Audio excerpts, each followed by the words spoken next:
Sering banyak hal kecil sehari-hari yang kita tidak perhatikan, padahal itu penentu untuk kesuksesan hari itu atau kesuksesan yang akan datang, teman-teman. Oke, jumpa lagi sama Ratna di sini. Kita bicara tentang self development, sosial juga tentang law of attraction. Yuk kita sekarang diskusi tentang bagaimana membelanjakan uang tapi kita ujung-ujungnya hasilnya nanti malah akan kaya raya. Bisa teman-teman, karena itu ada caranya. Dan caranya ini sederhana. Yang penting kita benar menyadari hal ini. Dan hal ini sangat-sangat penting untuk kehidupan sehari-hari. Yuk kita simak gimana caranya. Siapa sih ibu-ibu yang tidak suka belanja? Biasanya itu ibu-ibu maniak sekali sama belanja ya. Apalagi kalau dekat supermarket, waduh itu namanya kartu kredit, ATM itu tidak pernah diam, pasti digesek-gesek terus tiap hari teman-teman ya. Kenapa sih bisa ngomong begitu? Karena saya pun merasakan hal itu. Dan kadang kalau kita belanja seolah-olah itu merupakan dari ekspresi, kita mengekspresikan sesuatu secara emosional juga bisa, untuk memuaskan nafsu juga bisa. Jadi belanja ini lambang ekspresionisme untuk seorang wanita teman-teman ya. Nah, gimana sih cara belanjanya supaya kita memang tidak kehabisan uang? Ada beberapa cara teman-teman yang kita simak. Pertama, ini tip kalau belanja pakai uang cash ya teman-teman ya.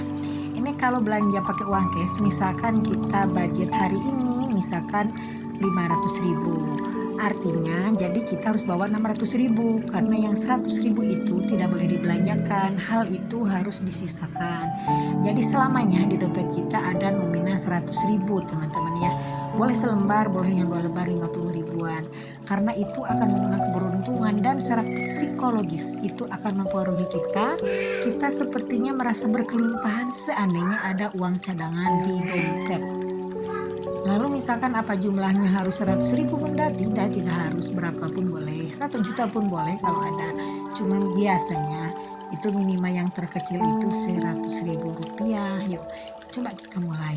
Nanti ada rasa keberlimpahan, ada rasa kemakmuran yang ada dalam hati kita. Jadi kalau belanja uangnya jangan dihabiskan. Kalau Sundanya itu tunggu kuras teman-teman ya. Jadi yang 100.000 itu jangan diganggu, ada apapun jangan diganggu. Jangan anggap kita punya duit lagi, anggap itu sudah tidak ada. Yang keduanya, sebelum membayarkan uang itu kita jampe-jampe dulu aja, ngomong dulu, wahai uang, ini kamu sekarang aku belanjakan, kamu yang betah ya nanti di sana di tempat orang lain, dan gandakan teman-teman kalau sudah di sana supaya orang lain jadi kaya raya yang senang dengan kamu. Dan senangkan hati mereka dengan dirimu supaya mereka sayang sama kamu. Nah itu salah satu contoh daripada mantra-mantra uang sebelum kita keluarkan teman-teman ya. Karena uang itu kan sangat bisa diajak bicara, dan uang itu perlu dihargai oleh orang yang tepat.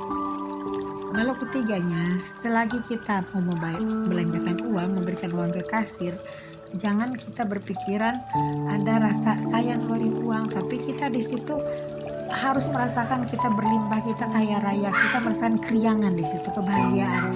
Jadi kita seolah-olah wah uangnya masih banyak sekali. Nah, jadi kalau kita merasakan kelimpahan, kebahagiaan, nanti uang yang lain pun akan datang.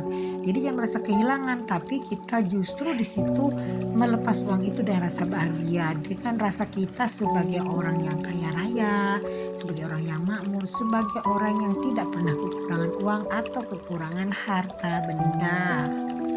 Lalu keempatnya, dikala kita sudah memberikan uang ke kasir, bilang terima kasih pada kasir, bilang doakan sehat selalu ya, terima kasih ya gitu. Jadi kita bukan so sweet sih sebenarnya, cuman itu kan semacam doa untuk orang lain yang nantinya akan imbasnya kembali lagi ke kita. Jadi kita jangan pelit-pelit mendoakan orang lain, jangan pelit-pelit bilang terima kasih. Yang pasti rasa terima kasih itu harus sampai ke dasar hati.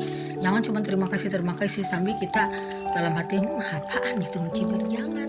Tapi harus benar-benar tulus dari hati yang paling dalam teman-teman ya. Lalu yang kelima nih, kadang-kadang kita tidak pedulikan. Yang kelima yaitu berbagi hal yang kecil.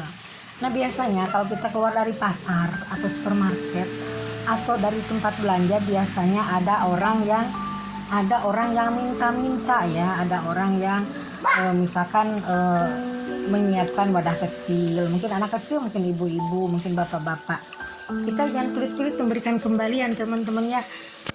Berikan kembalian misalkan 1.000, 2.000, nggak apa-apa, itu malah nanti imbasnya akan balik lagi ke kita, dan itu berbagi.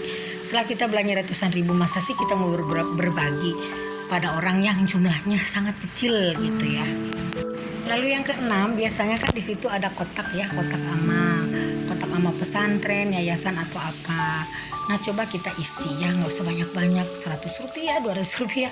Jadi kalau saya biasanya uang recehan ini, kalau tidak ada uang yang lain, uang receh aja kembalian dari Indomaret dan Alfamart kita masukin ke kotak amal. Kalau bisa sih jangan cuma recehan ya, kasihlah berapa, 5.000, 10.000, dan itu nanti akan ada rezeki berlimpah dalam hati kita, sehingga kita di situ nanti uangnya akan balik lagi menjadi kaya dan kaya teman-teman ya.